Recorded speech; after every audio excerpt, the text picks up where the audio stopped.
It is 9:06 a.m. by my watch, and I'm calling this meeting to order. Please forgive us our light issue this morning. We're experiencing some technical difficulties, so you can just brighten your screen at home if you're watching.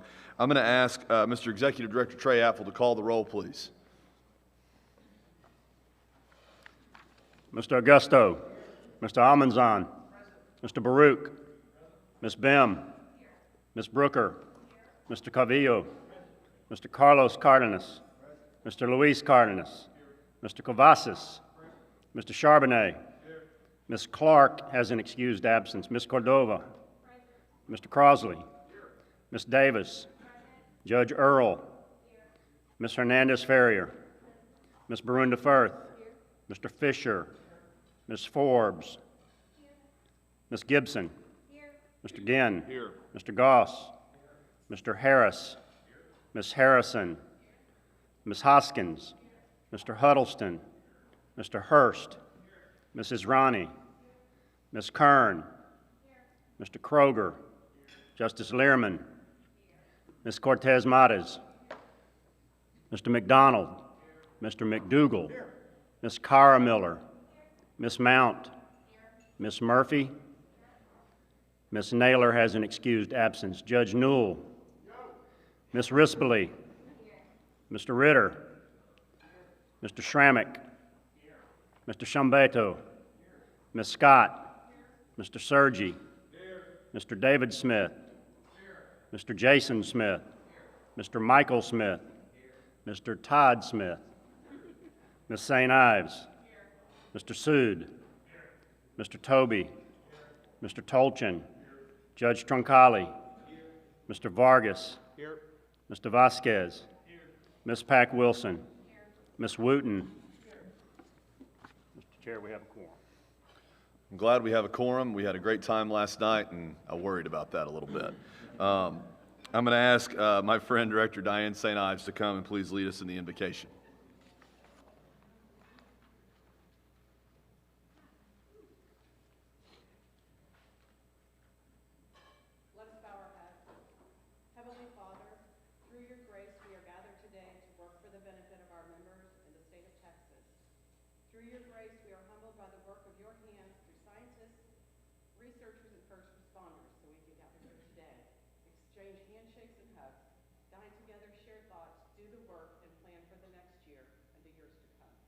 We honor you, our members, the public, and all who made today possible. We ask that you work through our hands, our hearts, and our minds to the benefit of all. We are grateful for your grace. Amen. I ask my friend, Director Adam Schrammick, to please come and lead us in the pledges.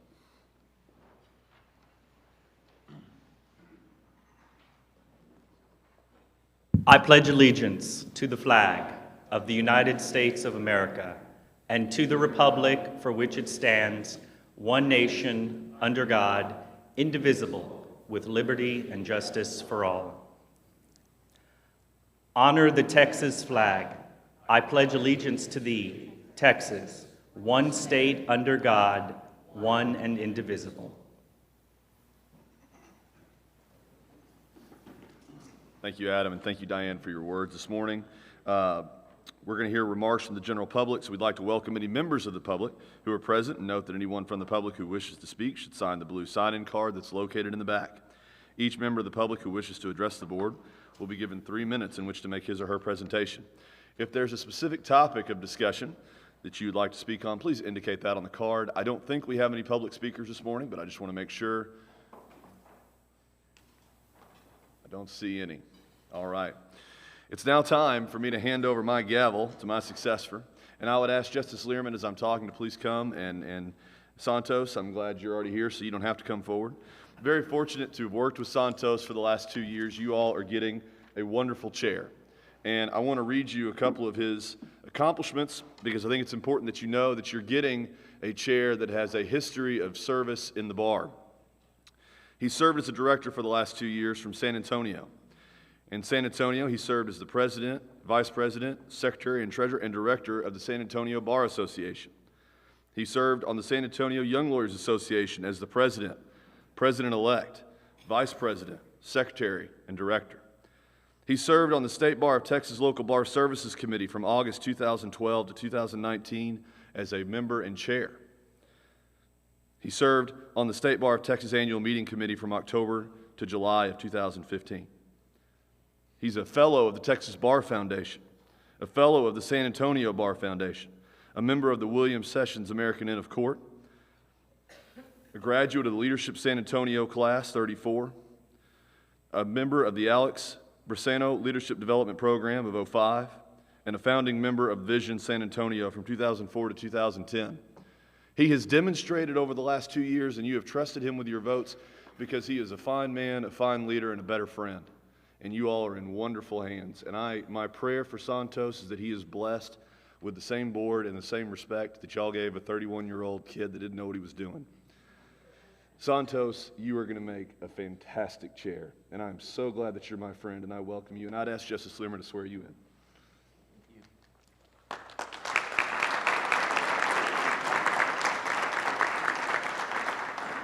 Let me say that this is a true honor to be able to swear in this wonderful, wonderful public servant today. Raise your right hand. I, Santos Vargas, I, Santos Vargas, do solemnly swear do solemnly swear that I will faithfully execute that I will faithfully execute the duties of the office of Chair of the Board the duties of the office of Chair of the Board of the State Bar of Texas, of the State Bar of Texas, and will to the very best of my ability and will to the very best of my ability preserve, preserve, protect, and defend the Constitution of the laws of the United States the Constitution of the laws of the United States and of this state. and of this state. So help me God. So help me God. Thank you so much, Justice Learman.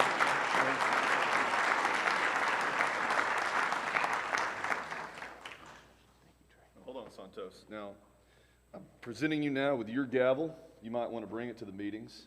And congratulations. Thank you, Charlie. Thank you so much.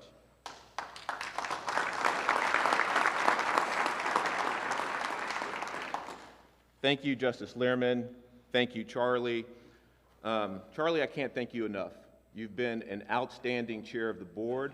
You've been an amazing mentor, and you've been an even better friend to all of us. I think I speak for everybody in this room when I say that we feel so fortunate that we've been able to experience this with you, and we feel even more fortunate that we still have you for another year. So, Charlie, I can't thank you enough.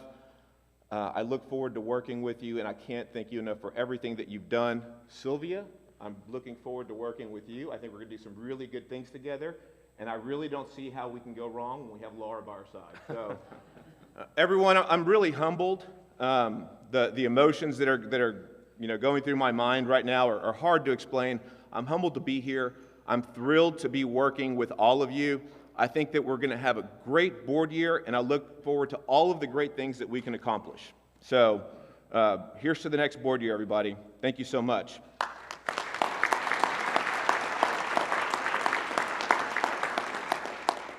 I want to take a little bit of time to talk about board and committee assignments. So directors, at your places, you're going to see a list of all of your new board committee assignments, standing committee assignments, and section assignments.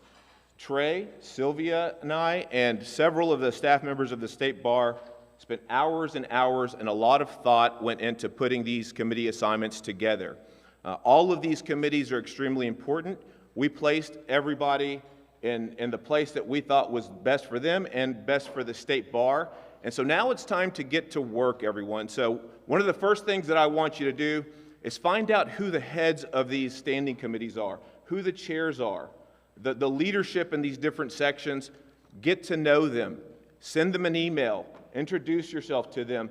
Make sure that you're reaching out to them so that they know you, so that they know to reach out to you, and so that you get invited to their meetings. We want you to be the liaisons to these boards. We want you to be the liaisons to these sections. We want you to share information and get information back from them. And so now it's time to get to work, get to know them, make sure that you work with alternate advisors. If you're a primary advisor and alternate advisors, make sure that you work with the primary advisors to make sure that everybody's showing up at every meeting. I think that we have a great group. I think that you guys are going to enjoy your assignments. and I'm looking forward to a great year. I think now it's time for Justice Learman to come back up. We're going to swear in our new incoming president of the board.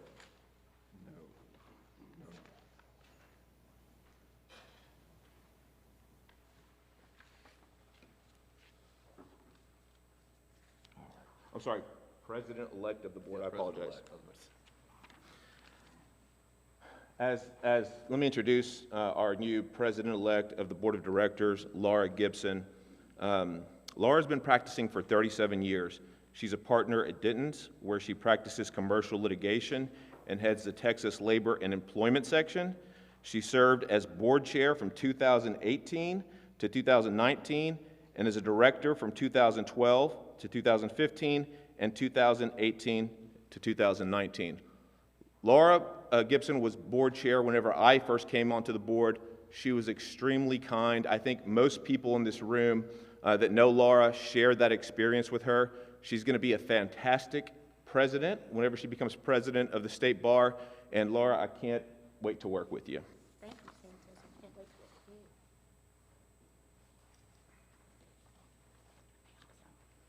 Another great honor. I've had the good fortune of being able to work with Laura on various things over the past decade.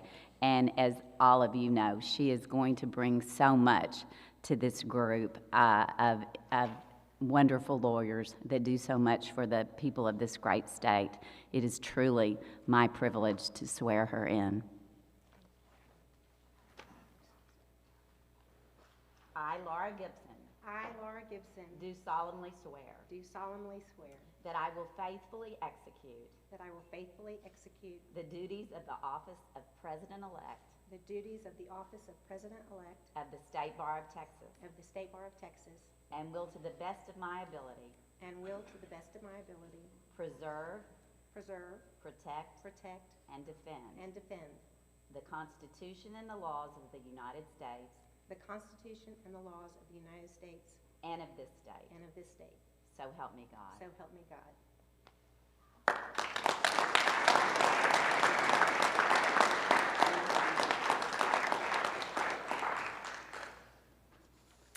I feel so grateful to be here. Thank you for your support, and I look so forward to working with this board.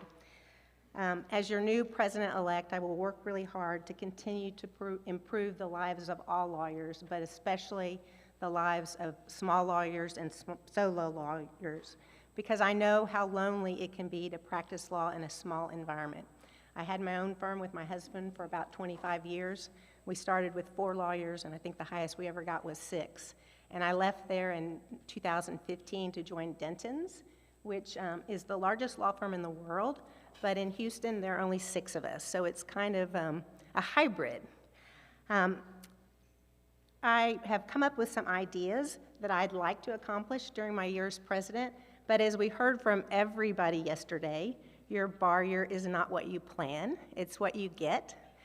So I'm hopeful that I can do some of these things as president-elect and then handle whatever is thrown my way when I'm sworn in. My 3 ideas for my platform are a program called All Rise.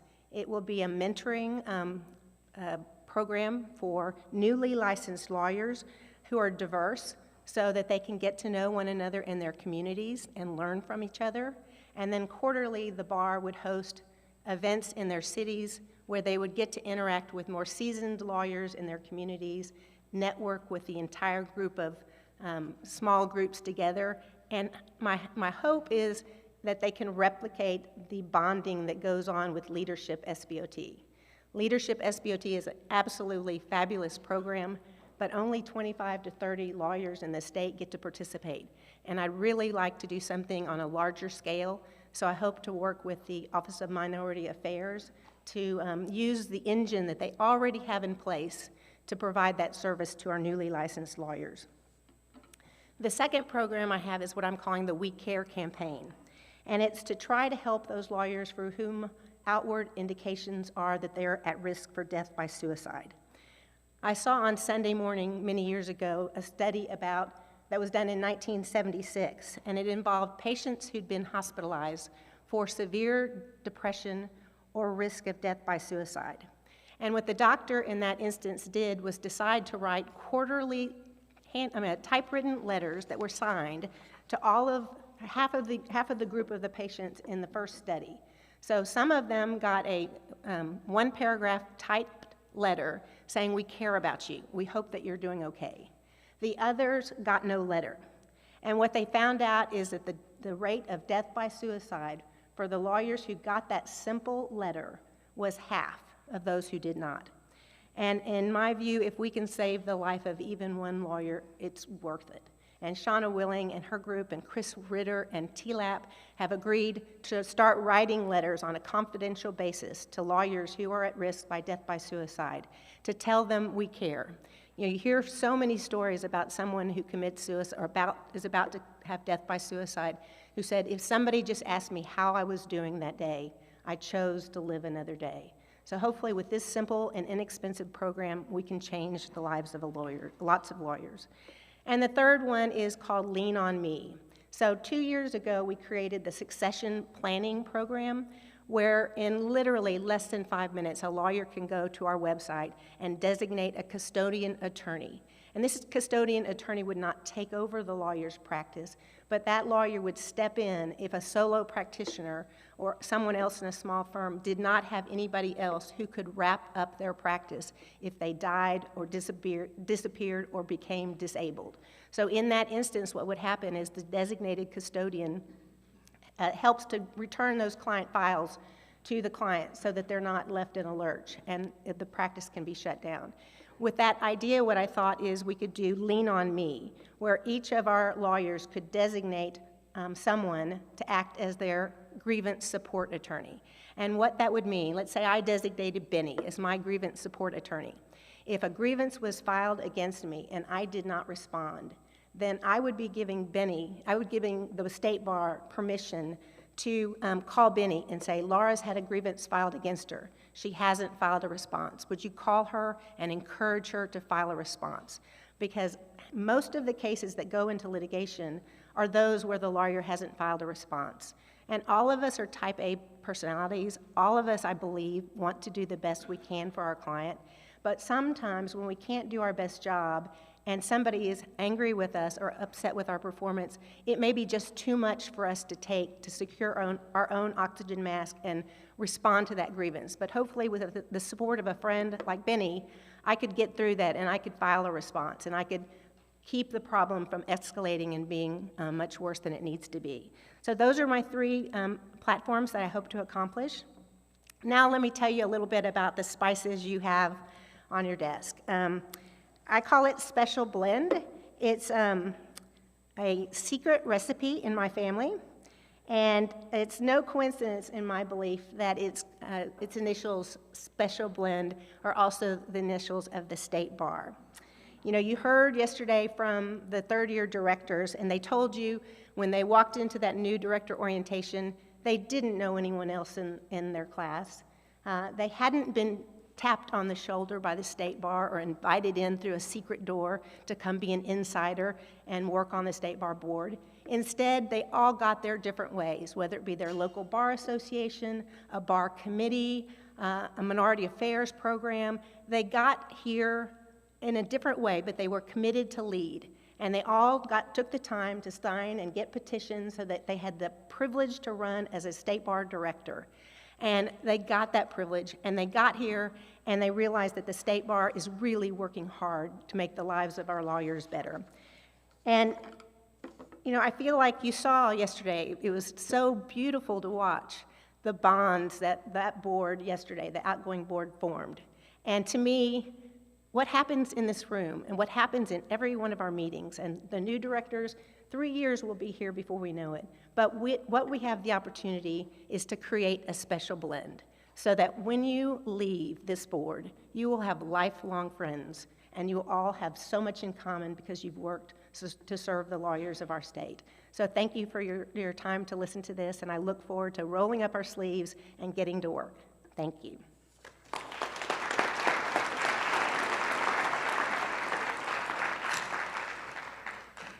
Thank you so much, Laura. Now I'd like to ask all of the new directors who are joining the board this year to come forward including all of the new elected directors, public members, liaisons, and section representatives. And I'd also ask Justice Learman to come up and swear in the new board.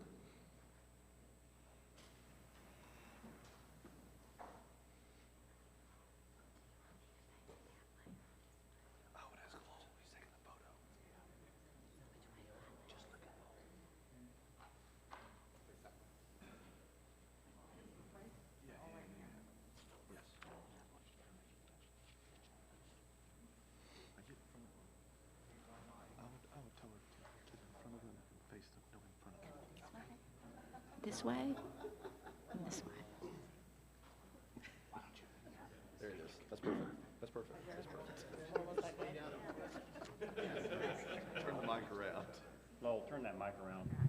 There we go. Okay, exciting, exciting time. And this is really my pleasure to swear all of you in, many of whom I've known for many years, and know that y'all are going to do great, great things, and I just can't wait to watch. So please raise your right hands. I say your name. Do solemnly swear that I will faithfully execute the duties of the Board of Directors of the State Bar of Texas and will, to the very best of my ability,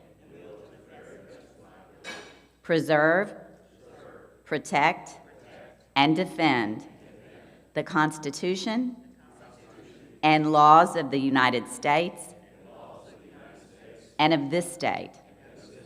So help me God. Congratulations.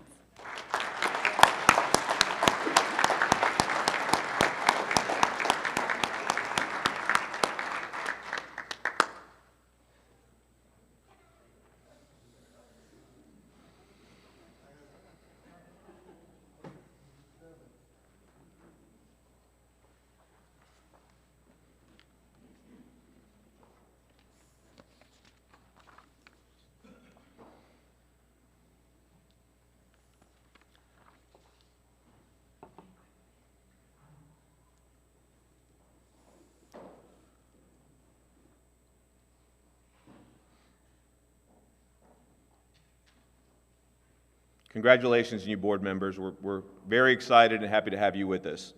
To Sylvia Brenda Firth, our incoming president, who will take office tomorrow, we want to present you with the traditional rosewood gavel. It's symbolic of your leadership and the great opportunity and responsibility we have as we work together for our profession and for the public. We're blessed to be Texas lawyers and to be officers of the court, and we take that responsibility seriously.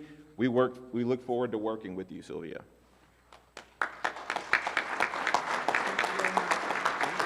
Congratulations.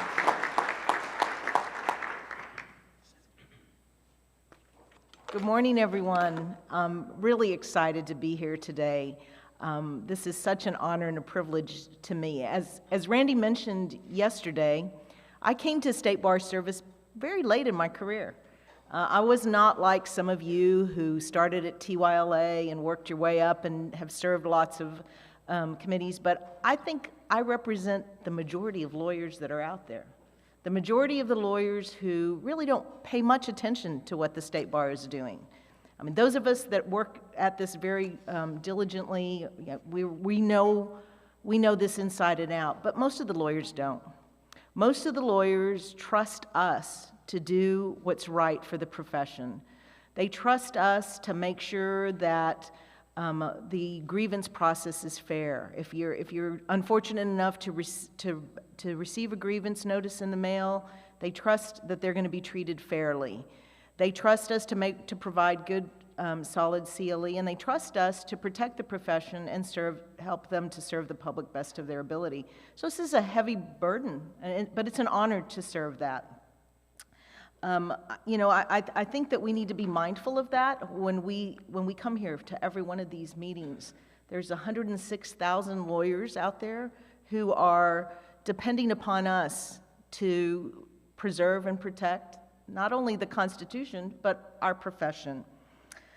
So I ran for president late in my career, and I ran because I felt like it was important for the leadership of the State Bar to reflect the 21st century demographics of our membership. We talked about it a little bit yesterday when Joe Escobedo presented the information from the Diversity Task Force. And lawyers in the public should see a State Bar with leaders that are diverse in gender, race, ethnicity, gender identity, and orientation, practice area, and geography, and not just for show, not just because it's the PC thing to do. I think that it's, what I'm looking for is for the better outcomes that come from having diverse points of view. And this past year has brought disruption and hardship on a grand scale to the world, to our nation, and of course to our bar. And we have many challenges ahead of us, but still, this is really a time for opportunity. I don't know about the rest of y'all, but just showing up here this week and being able to be together, it felt like a renewal, right? We've been kind of shut away, and here we get a reset. That's what I've been calling it. It's a reset. And we need to keep emphasizing that the 21st century State Bar of Texas is a place where all are welcome, and all are encouraged to get involved in our unique system of self-governance. Because the State Bar of Texas is all of us, all 106,000 members, not just the people in this room, not just the State Bar staff. And we're stronger when we work together.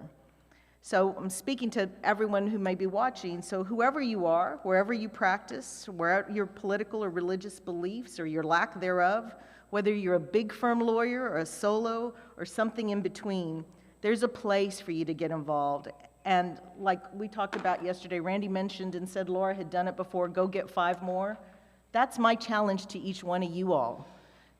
And as Santos said this morning, spread the word. The State Bar does amazing things, and most lawyers, because we live it every day, we think everybody knows.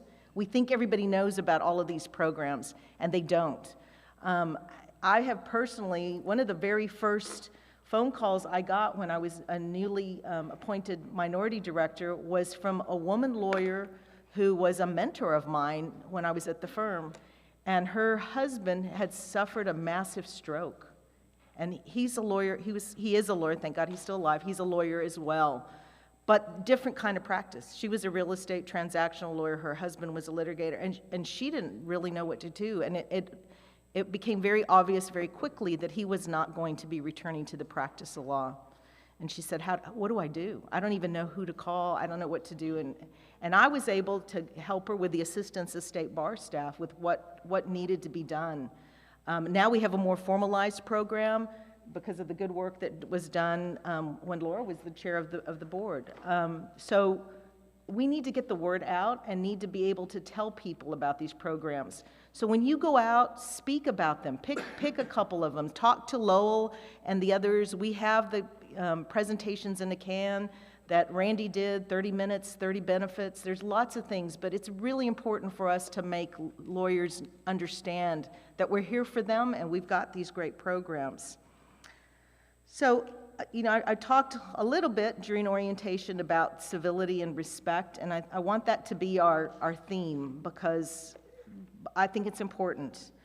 And together, I want us all to work for a more unified State Bar. I want us to strive for unity, but not uniformity. We don't have to be the same. I think it was Sherry Goldsberry on her way out the door said, don't be afraid to be the voice of dissent. I agree with that. We don't all need to show up here and rubber stamp what the others are saying and always agree. But when we agree, we need to do it with respect and disagree without being disagreeable. That's the higher calling of the lawyer. So at a time marked by rising incivility, when our trust in institutions and even each other seems to sink lower every day, we want to be known for the dignity, integrity, and professionalism that this Texas Lawyers Creed implores us to embody in our interactions with others and each other. So I want you all to be mindful of that. And we need all 106,000 members engaged because there's so much work to do. As everyone says, you've been hearing about this. You've gotten a hint of it, the new members. lawyer well-being, diversity and inclusion, mentoring new lawyers, and helping each other continue to emerge from the pandemic are just a few of my priorities for the year ahead. And I will also work to improve access to justice. And I want to focus some attention on an issue that was brought to me very early on in my campaign, because I started in my own backyard. I left El Paso and drove east and hit Alpine, Pecos, the far west Texas. And the lawyers who never meet, that was funny, because I called them up and said, I want to come and speak to your local bar association. And they have one in name, but it's West Texas, so they take great pride in the fact they never meet. They don't have meetings. We're out here, we're independent. But it was close to the holiday, and so one of them said, you know, I think we should get together for a holiday party. And if we invite you, will you come? And I said yes. And so the party turned into discussion, and they talked about the great need for lawyers out in the more rural areas of the state. And it really stayed with me, and I think I even spoke to Trey. And I said, Trey, I'm only just a candidate, and I'm not the president, but we got an issue out here in West Texas. There's a problem. There are no lawyers out here to take criminal appointments. The lawyers that are the federal public defenders are having difficulty recruiting lawyers to move out here, and we have an access to justice issue that let's put a pin in that and come back and visit it. But as I went into other areas, up in the Panhandle, it was an issue that was in different pockets of the state. So we have 106,000 lawyers, but most of them are gathered in the metroplex areas of the state. Even El Paso has a little bit of an issue with the number of lawyers. Just put a pin in it. But I want to visit with you all about that and what the State Bar can do to help bring lawyers there. There's working together with Kendra Culpepper and the criminal defense lawyer groups, et cetera. I think we may have some room for that. And I also want a renewed focus on legal needs of veterans. I'm from El Paso. We have one of the largest veterans communities in the state. We do have a veterans court, and El Paso does pretty well by way of our veterans, but that's not true everywhere, and it's waning interest. I have a really good friend who has a nonprofit that's based out of San Antonio that deals with veterans who have suffered traumatic brain injuries, and I think most of y'all know from the news, there's lots of them, and they have particular legal issues that need to be addressed. So that's another one of my initiatives that I want to work on, in addition to all the diversity, equity, and inclusion stuff that you've heard of. So I want to make sure that the State Bar is meeting this historic moment in time by supporting Texas lawyers and our fellow Texans as we navigate our way back and into the new normal. Anyone who's known me for a long time, you know, I worked in government a lot, so I got lots of employee evaluations, you know, the formal things. And they would always say, I'm a problem solver.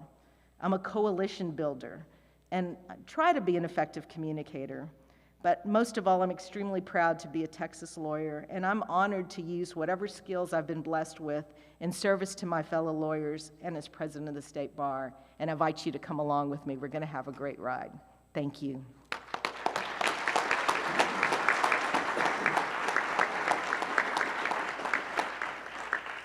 Thank you, Sylvia. You're going to be a fantastic president. We're lucky to have you. I'd now like to recognize our executive director, Mr. Trey Apfel. Thank you, Santos, and congratulations, Santos. Congratulations, Laura. And congratulations to the new board members. Your hardest job, as I always say at this time every year, will be to exercise good judgment. Let me start by saying the state of the State Bar is strong, and the state of the State Bar leadership is strong. This is my roll call sheet. And it seems like, maybe to those watching, that when I call roll, it's like a ministerial act. But I don't look at it like that. Every time I call roll, I have chills go down my spine. And that happens because that roll call is a call to service. And I know by watching you, and I watch everybody. I size you up, I look at you, I see what your strengths are, I see where you come from, how you handle yourself, and I would imagine y'all do that to me too, and that's natural. But what I see in this room is an incredible array of talent, certainly leadership, but it's like a melting pot, as they say. And you all bring your individual talents and your individual experiences to this body to serve the legal profession. I said yesterday in the orientation to our new board members, every project we undertake, every dollar we spend, we do it with our mission statement and purpose clause in mind. And as long as we follow that blueprint and that roadmap, the state of the State Bar will always remain strong. As Sylvia mentioned about civility and respect, and as Randy mentioned yesterday, I encourage you, listen. But you got to listen to both sides, because there are very important factors involved, and the role you play in the self-regulation of the legal profession. And you have to keep in mind, if we don't protect the right of self-regulation, we will have failed. So everything we do, every effort we make, we have to keep in mind the right of self-regulation. That's our responsibility. And if I think that we are falling short of that, I will let you know, respectfully. So I challenge you to be the best that you can be, and I know you will be. I'm not kidding when I say chills go down my spine during roll call. Call me a roll call nerd, but that's what happens. And I mean, my heart starts pumping when I call roll. I want you to know that, and I do it because I'm in awe of you. Good luck, and let's have a great year. Thank you.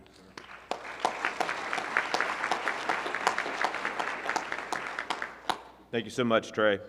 I now call our General Counsel, Mr. Ross Fisher, to provide his report. Okay. No report? And so next is our Legal Counsel, Mr. John Sermon. No report. Thank you. I think everybody in the audience appreciates that. With that, I'd call on Janine Rispoli to come up and provide the Texas Young Lawyers Association report.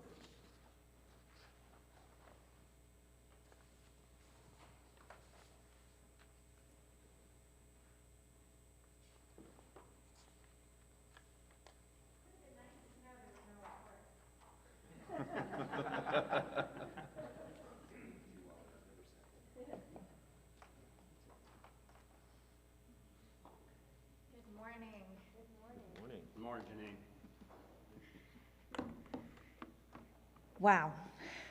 I have wanted to be an attorney my entire life. A lot of you I have seen at Advanced Family Law, at state bar meetings. It is truly an honor that I am deeply grateful for to serve with you and to serve TYLA. We heard a lot yesterday about allegedly the hardest working board or committees on this board. I'm confident that TYLA is the most passionate and that we continue to work on being welcoming and inclusive. This year, we are focusing on civility. That seems to be the theme for everyone, and I don't think we can get enough of it. Former Justice Sandra Day O'Connor said, "Unfortunately, civility is hard to codify or legislate. Discourtesy is notoriously subjective.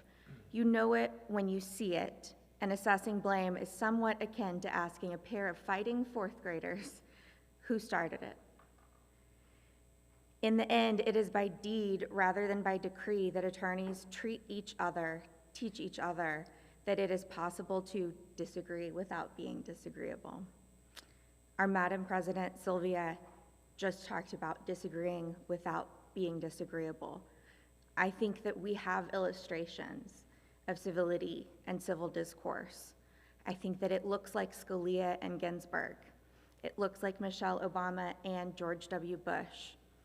It looks like the way Charlie led us so steadily and respectfully through all of the passionate discussions this last year. It looks like the way Trey leads us, continues to be respectful and passionate about every single member of our state bar. If you haven't looked at the TYLA website in a while, I highly encourage you to do that. We have a wellness hub that was created under Victor Flores's presidency and walked hand in hand with TLAP. We are taking that model and creating a civility hub where we will include interviews, videos, resources on how we can continue to be more civil to each other. On top of that, with a generous grant from the Texas Bar Foundation, we're going to start early, teaching civil discourse, teaching civility to all grades of school children, K through 12. And we know that this is important because there are teachers out there, including my mom, who tell us it is so important to have these discussions and to try and involve our students. But there's nothing in the curriculum that tells you how to do that. There's nothing in the curriculum that tells you how to have a hard discussion. The thing that has resonated with me so much in reading as much as I can about civil discourse, to remember, and I think this is particularly hard for us as attorneys, civil discourse is not about trying to convince someone of anything. Civil discourse is about listening to each other. It is about being respectful to each other, and the goal is to walk away feeling like you understand that person and their views more. One of the other things that we're going to focus on is relational wellness. Relationships are hard. Relationships with our colleagues, relationships with our spouses, relationships with people we are on committees with. That is something that we have to continue to work on. It is work, but it is so worth it. Stay tuned. We have a lot of really wonderful projects this year. I am so proud to be serving with Michael and Brittany, and I cannot wait to show you what our amazing board does. Thank you.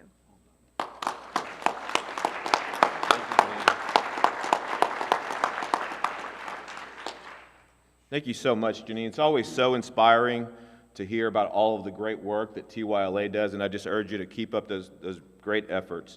Next, I'd ask Trish McAllister to come forward and speak to us about the Texas Access to Justice Commission.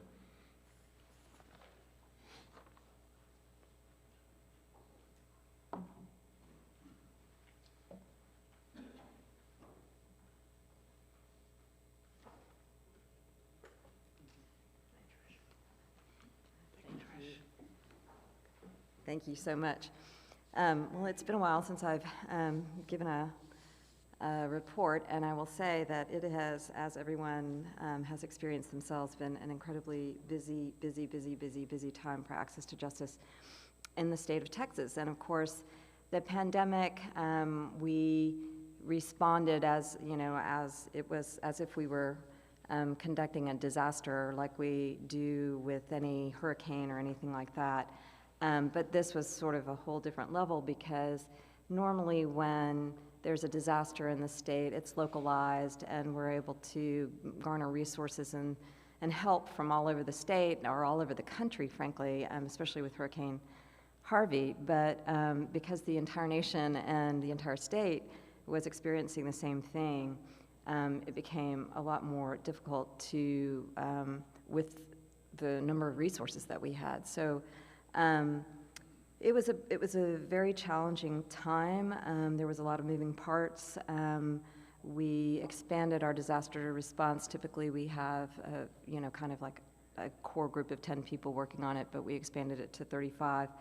And then, of course, we got the double whammy with Winter Storm Uri. So for legal aid, it was a very challenging time. But at the same time, as all times of trouble, there was a lot of beauty in it too, in that relationships between providers became stronger, and that meant more collaboration, and lots of things good things come out of collaboration. So I think the next few years will be a really interesting time for legal aid, and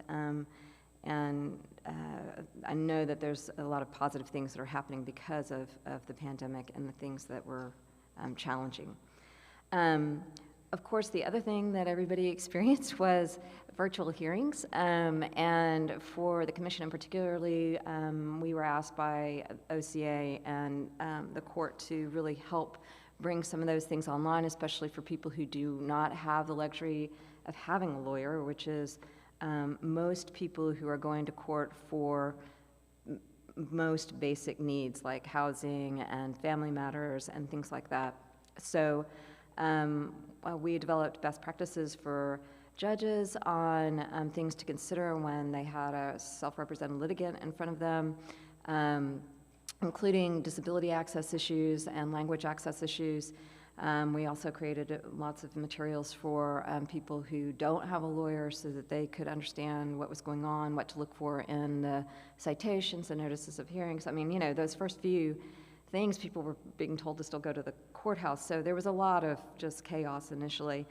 And one thing that I will say, because I know that there is a lot of different emotions around virtual hearings for lawyers, but for people who are representing themselves, it has been a huge boon to them. There has been more participation by self-represented litigants than ever in the past. So virtual hearings is a pretty big access to justice issue. We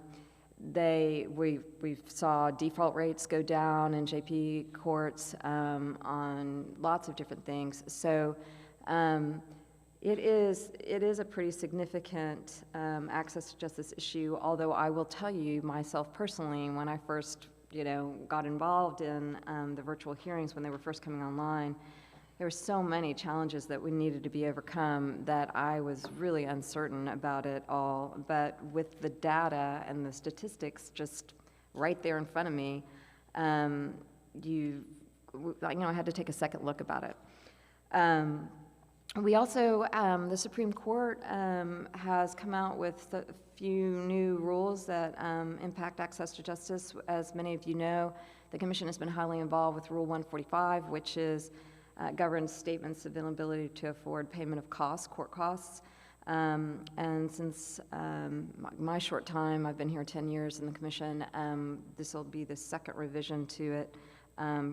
And we were really, really, really pleased with the way that was changed. We had a few minor comments. We sent those in. As many of you all know, the discovery rules also changed. We made some comments specific to self-represented litigants and some of the challenges that the changes proposed to them. Of course, we would love it if everybody got a lawyer. I don't know if it's actually physically even possible, given the size of our state and that we're like second in our poverty level. Another really great piece of news is that federal funding for legal aid, that's through the distribution that the Legal Services Corporation gets, is the highest it's ever been. It's $465 million, so that's $25 million more than it was last year. And Texas gets about 37 million of that. It's all based on how many people, how many low-income people your state has. And then because of COVID and the pandemic, with all the newly poor people who've lost their jobs and things like that, apparently the request from LSC is going to be over $1 billion. I think it's in President Biden's budget for about $600 million. Another kind of incredible piece of news is that our state funding levels remain the same, which is amazing considering our, this session was very fast-paced. There was a lot of competing interests. There was a lot of need for money to be spent in various places because of the, the pandemic hitting the state so hard, the nation so hard. But we were able to keep level funding. We even got an additional $2.5 million because of the number of people who are applying for services through legal aid because they're newly poor. We also, thanks to every single one of you and all of your colleagues, we, as you may know, because you may have seen some recent things, but the Justice for All campaign is our way of trying to ask for you to support legal aid. And last year was that y'all contributed more than you've ever contributed in the past at $1.4 million. And I have to say, when I got here in 2011, that raised about $600,000. So we are now at $1.4 million, and all that goes straight to legal aid. On the horizon, we're getting ready to have our annual Poverty Law Conference and Pro Bono Coordinators Retreat. This is the Legal Access Division of the State Bar. I've had that as well. So we're very excited. That typically has about 500 to 700 people who come, and I know everybody's really eager to get back to seeing people in person and learning together and doing good work. So thank you for your time. I appreciate all that you do for access to justice.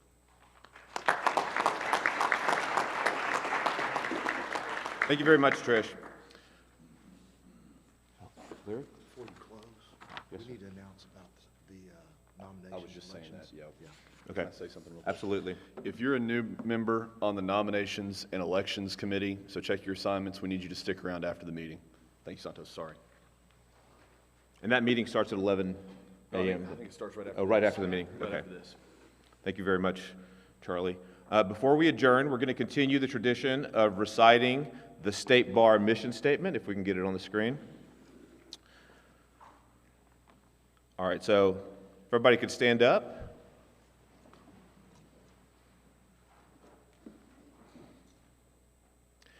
The mission of the State Bar of Texas is to support the administration of the legal system, assure all citizens equal access to justice, foster high standards of ethical conduct for lawyers, enable its members to better serve their clients and the public, educate the public about the rule of law, and promote diversity in the administration of justice and the practice of law. And with that, everyone, the June 17th, 2021 meeting of the State Bar Board of Directors is adjourned. Thank you so much, everyone. Good meeting. Great job.